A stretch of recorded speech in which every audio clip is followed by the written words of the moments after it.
Welcome to this episode of Trojan TV. I'm Emma. And I'm Taylor. Today is March 12th, and we have a great show for you today.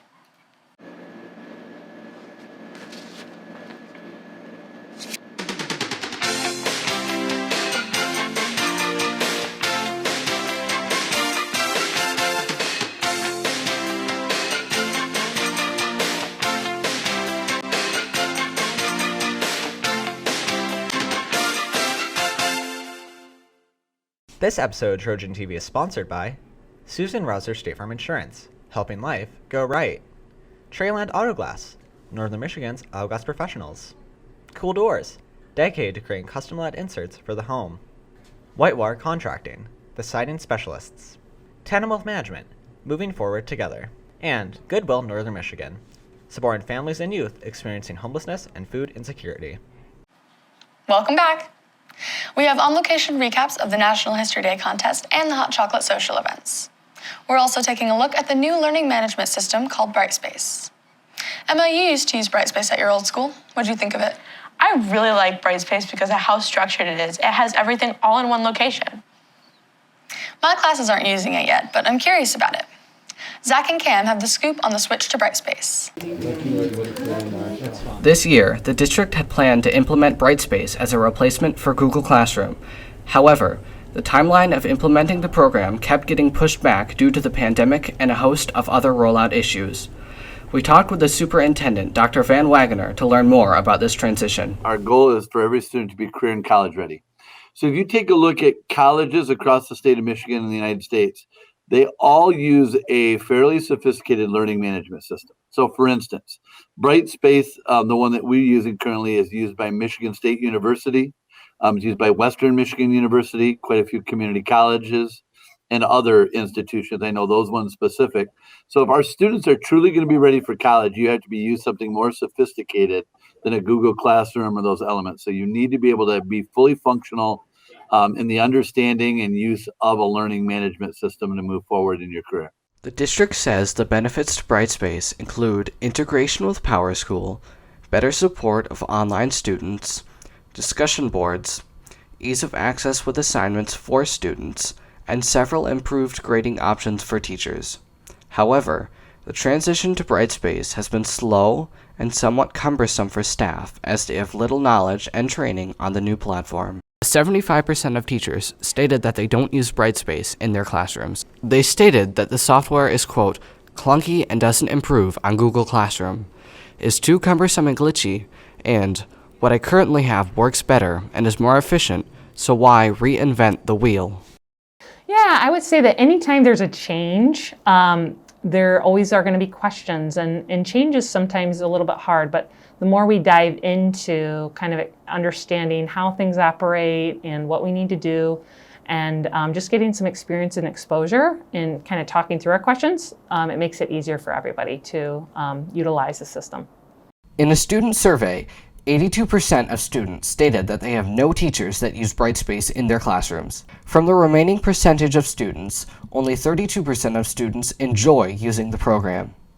Many students noted that Brightspace was, quote, complicated and confusing, mostly boring and laggy, a little hard to navigate around, not as well organized, and has had a bad transition.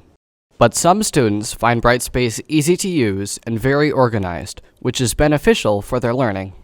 My opinion on Brightspace is I feel really good about it because I know when my assignments are due when and what time, and they're all like organized in different categories, and I feel like it's more organized than Google Classroom. I would like to continue using Brightspace because I feel more organized and I feel more prepared and ready for my assignments. So I think Brightspace is just like, it takes a little bit to learn, but I think once I learn it, it'll all be good.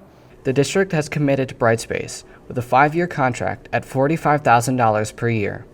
Professional development and training is ongoing and underway to launch Brightspace successfully in fall, district-wide. We're hoping to even do more this summer. So I'd say, give it some time, but it is a reality of something that's going to be needed to be used. Again, our charge from the state and our Board of Education is that every student is career and college ready. And this is a large component of being career and college ready. And so we'll have the expectation that it's being used going into next year. This has been Zachary and Cameron reporting for Trojan TV.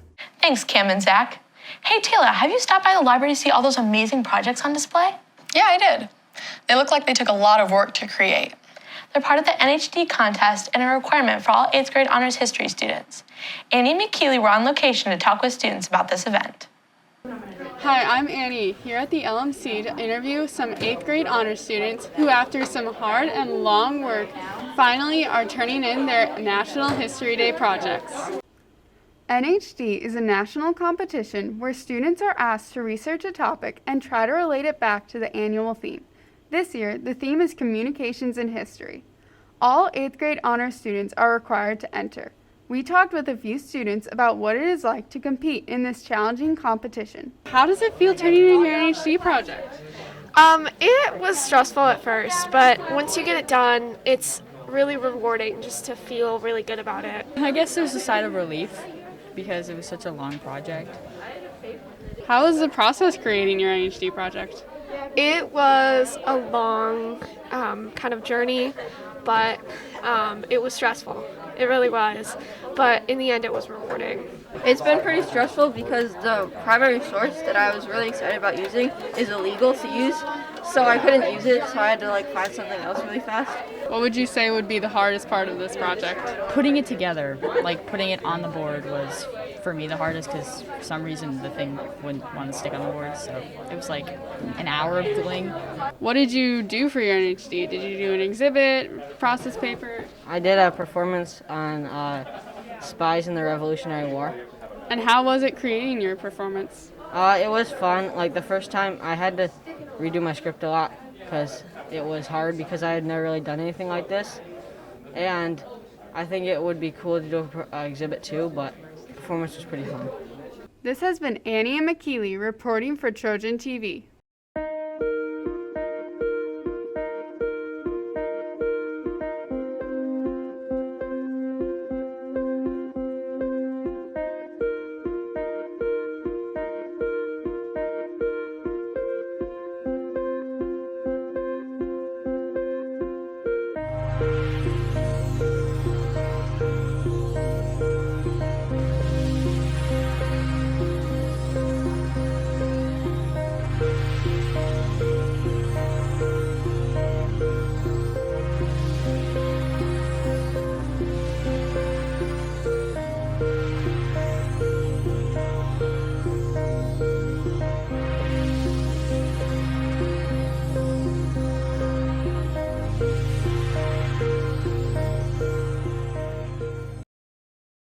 Thanks for that, guys. And even more exciting is this breaking news we have on the NHD contest winners from EMS.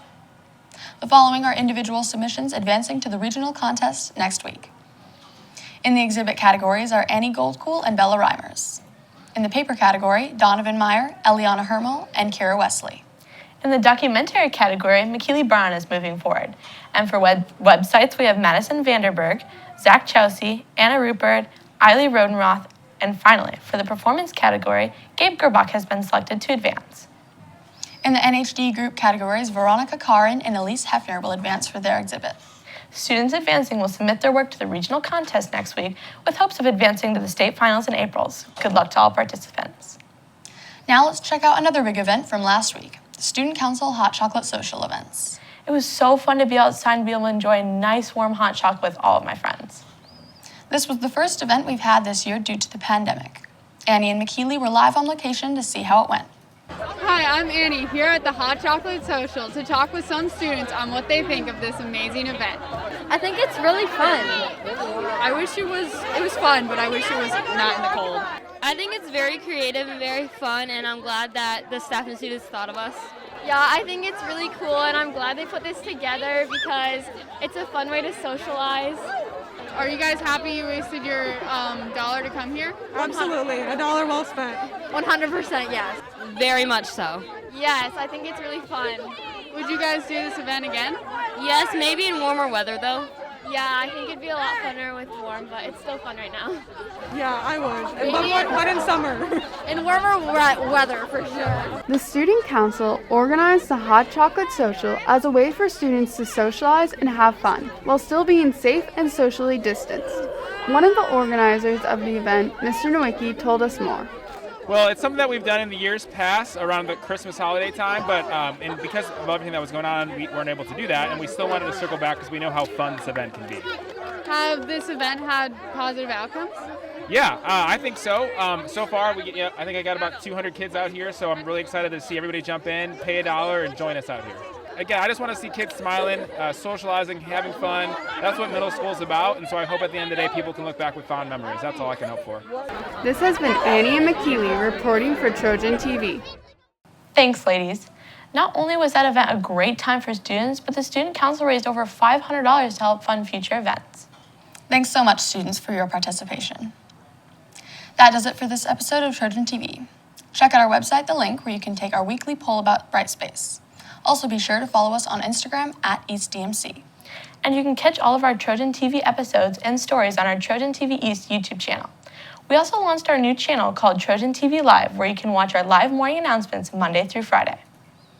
Be sure to come back for a new Trojan TV next Friday. Have a great weekend, Trojans. Bye.